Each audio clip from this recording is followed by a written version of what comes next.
I was doing a lot of work around CBS, and my God, in those days, it was unbelievable. We were doing averaging maybe 10 to 15 shows a week.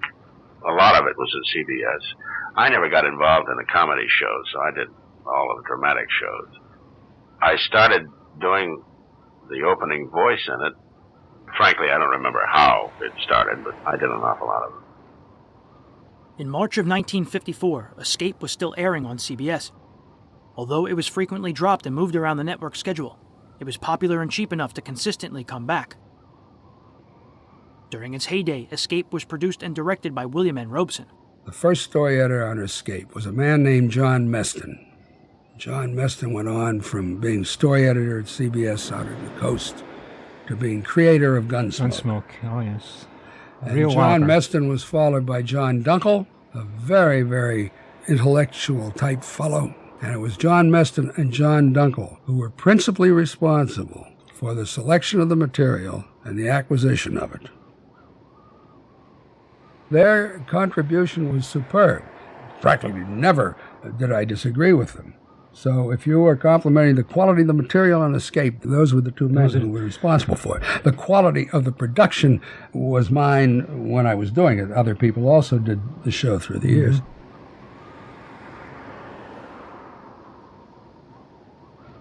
Harry Bartell was a frequently featured actor. All I know is that some of the finest roles and some of the most classic stories came up on that show. That was Norman Macdonnell's show, by the way. Bill Robson did it for a while. Working with Bill Robson was always interesting because there was a lunch break. The first two acts would be rehearsed in tremendous detail with extreme synchronization of sound effects and balance and everything. And after lunch, we never got around to the third act of the dress rehearsal. And so the last part of the show was always sort of winged. Probably the best part.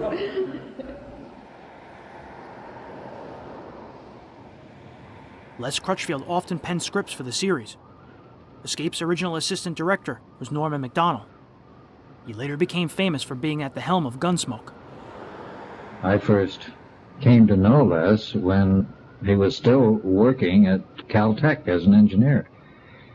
But at that time, which must have been 46 or 47, he came in to see Bill Robson with a script for a Columbia workshop, which Bill bought, and Les was on his way toward being a very successful writer. Les worked with me on Escape, Romance, a number of shows. And when we did start Gunsmoke, it just was obvious that Les would have to be part of the family, which indeed he was. Les was a warm and very funny and very charming man. He was his own man, and he did what he wanted when he wanted, so if you needed him desperately to do a script, he might be available, or he might have been on his way to Africa, and you really never knew. But when he was in town, he wrote well, and he was dependable. The 218th episode was entitled Violent Night. It starred William Conrad, Joyce McCluskey, Don Diamond, Ben Wright, Edgar Barrier, Ann Barrett, Dick Beals, and Byron Kane.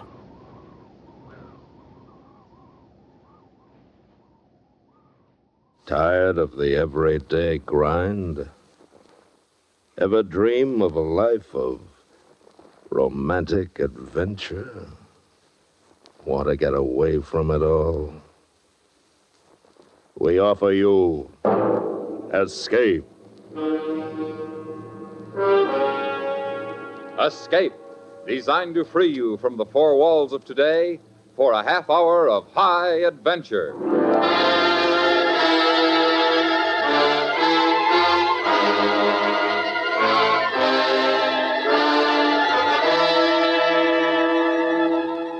You are kneeling in the church of a Caribbean village, seeking the sanctuary it might offer, while slowly, walking down the aisle, carefully studying each bowed head, is the brute of a man who has come to kill you.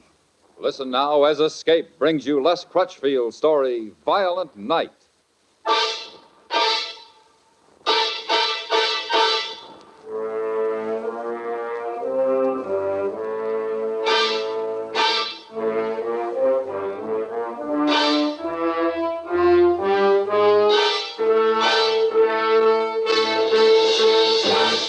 Huh? Huh? Huh. I came awake suddenly. Wide awake. It's a trick you learn around the back countries of the Caribbean. If you want to stay alive. I didn't move. I didn't make a sound. Just stared into the darkness and listened. And then it came again. Somebody was on the veranda. I slid off the cot, reached for my pistol on the table, and stood up. Barefooted, I moved quietly across the room and stopped by the shutters. Senor O'Grady. Who is it? Pepita. It is Pepita. Pepita? I am come to warn you of terrible danger. Are you alone? See. All right, wait a second. Quickly. What's wrong? What's the matter? Look, toward the village, toward Monte Miguel. What? What? Fire. What's burning? The estacion of the police, the Federalista army barrack, other places. It is a revolution, senor. Revolution? Who is it? Who's behind it? Alceran. What? He has come out of the jungle again. 1,000 men are follow him, and now more from the village. He has guns, trucks, cars, radios. He is called himself governor of the district. Governor? He won't last 48 hours. Everyone say it is revolution all over the country. You must leave your plantation and go quickly. Pepita, you think he still remembers? Alceran will never forget. Not ever. Not before one of you is dead. Yeah, maybe you're right. All right, thanks, Pepita. Thanks for everything.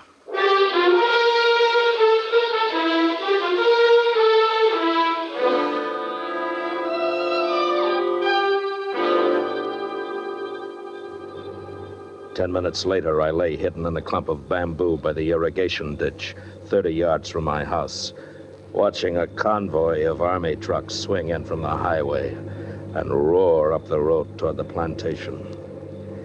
I could have struck out then, run away, but I had to know the odds, know whether Alceran was making it personal, whether he still remembered.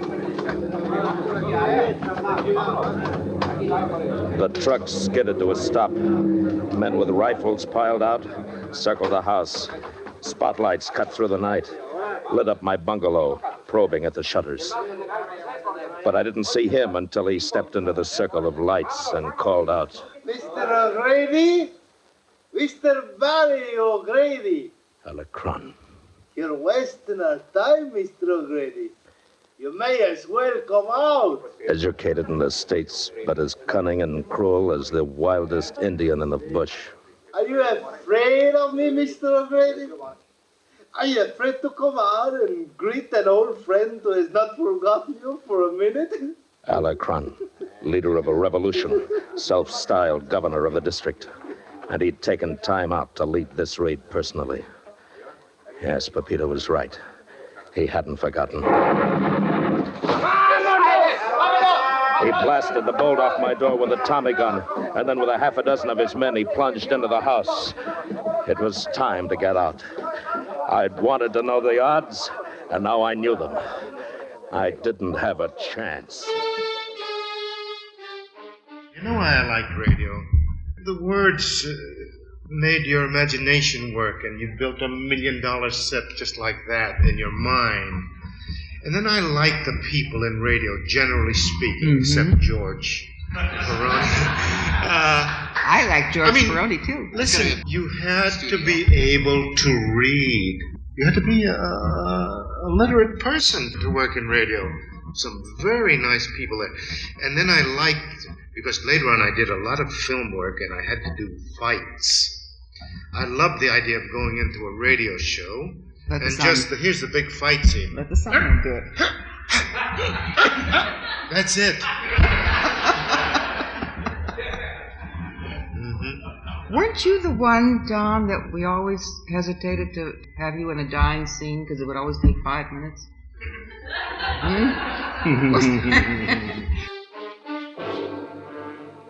I ran for nearly 2 miles, through my coffee groves, along the banks of the ditches, through the patches of bush, before I finally played out.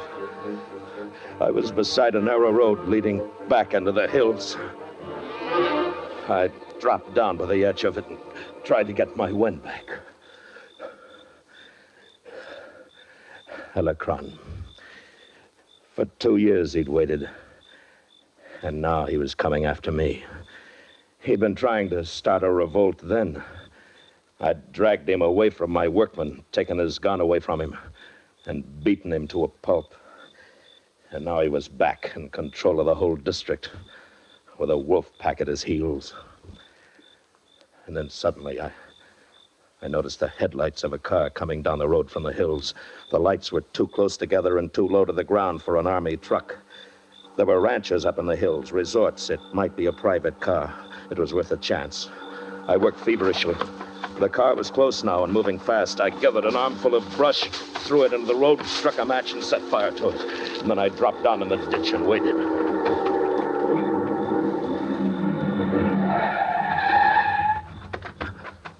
All right, easy now. Don't move. Who are you? What do you want? I want your car. No, it is impossible. Let me go, or Oh, no, you don't. Let go of that. Stop it! Stop it! You're hurting me. Take your hands off. Thanks. Well, that's a lot of gun for a lady. Oh, we'll take care of that. You fool! Do you know who I am? No. I am the daughter of the governor of this district. You're what? It's true. I am the daughter. I'd heard he had a daughter, but who'd ever expect that fat pig to have one that looks like you? I promise you, senor, if you go on with this, I will see that you are shot against a wall. You're too late. Your father already has that idea. Or more likely, a worse one. You know, I think you're going to come in awfully handy before morning. If you think you What do are I going call you? What's your name? Maria. All right, Maria, let's get this straight. I got 1 chance in 1,000 of staying alive, and if I can help that chance, I'll do anything. You understand? No, please. Now, we're going to get out of here. We're going to get out together, whatever happens. Your father gets me, and I get you.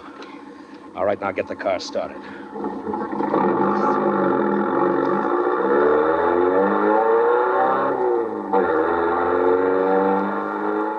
We came off the side road 2 miles from Monte Miguel, crossed the main highway, and took the old road toward San Vicente. It was 110 miles to the capital, but the sports car was fast. It could outrun any army vehicle Alceran's men might have. And there was a good chance he hadn't yet blockaded the San Vicente highway. Well, it was a good dream.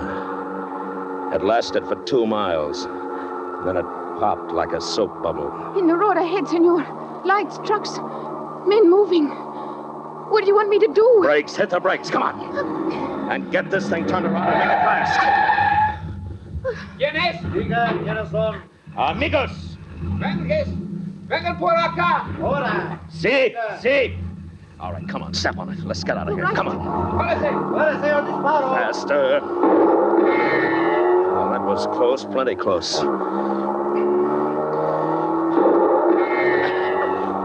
Well, we're still lucky. We could have barged straight into that. Well, they blocked us, but at least they didn't get us. And we still got a chance of circling back. What's wrong? What is it? I don't know. I'm not doing anything to the motor. Here, wait a minute. Yeah, I can smell it. A bullet must have smashed open the gas tank. We're out of petrol? Yeah. Get it over to the side. All right. No, farther. Clear over to the canal bank. The irrigation ditch. Go on. All right. Come on, get out. Come on, hurry. What are we going to do? Here, give me a hand. We're going to get it rolling. Come on. Into the ditch.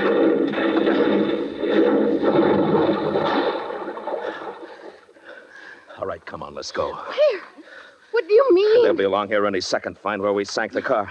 Come after us. We don't have much time. Now, come on, let's get across that ditch. In the water? No. I will not do it. I will not go into the water. Oh, you won't, huh? All right. Put me down. Put me down. Stop. Hold your breath. Oh. Now, just take it easy. Quit fighting and relax, will you? I'll get you across. It's only 20 feet wide. All right, easy now. All right, here we go. Now, grab the bank. Up you go. Oh, if it takes me all my life, I'm going to kill you. Maybe not. I might have to kill you first. Now, come on. I am not going into that jungle with you. No matter what you do to me, I am not going. Come on, move. Alceran had outmaneuvered me, outflanked me. There was no use trying to break south toward the capital. He had the whole area sewed up. So I decided on a gamble. I'd turn back, head for the last place on earth he'd look for me. The village of Monte Miguel itself.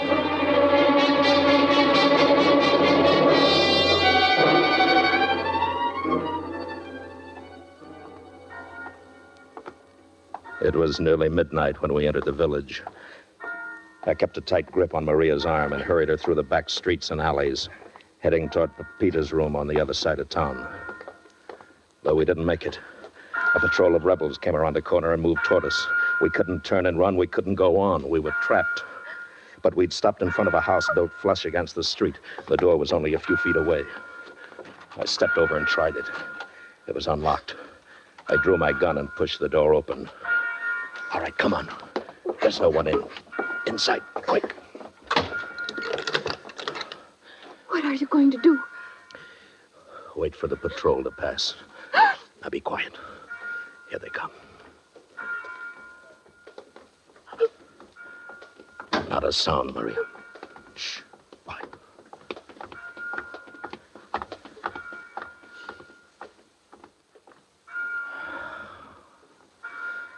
Oh, that was lucky. Well, double lucky, in fact. The head man here has gone out and left some clothes all ready for me. Pantalones, camisa, sarape, sombrero. Now, if we can find something for you... What do you mean? Well, dressed like we are, we don't have a chance. Here. Here, this ought to do it. Catch you. Now, here's a shawl for you.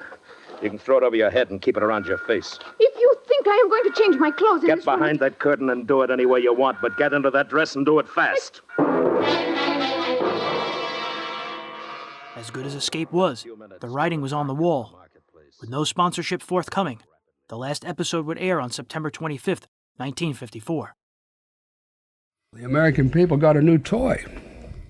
The men who owned the toy knew it was going to cost a great deal of money. And so they phased out radio. I told you earlier the story of the $80 savings they would make by moving Suspense to New York. It got down to that. It got down from a 13-piece orchestra, 11-piece orchestra, an 8-piece orchestra, to a trio, and finally to the organ. So it was that kind of attrition that occurred. And they killed it because you can spin records, and you have a disc jockey, or you can automate the whole day's programming. You have a newsman and a disc jockey, and you operate.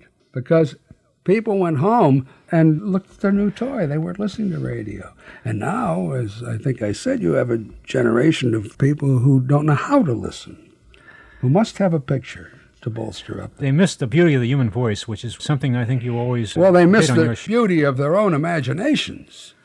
It's too much effort to think. When that tube is up there, you don't have to think at all. You just sit there and eat that stuff and drink that beer and get fat.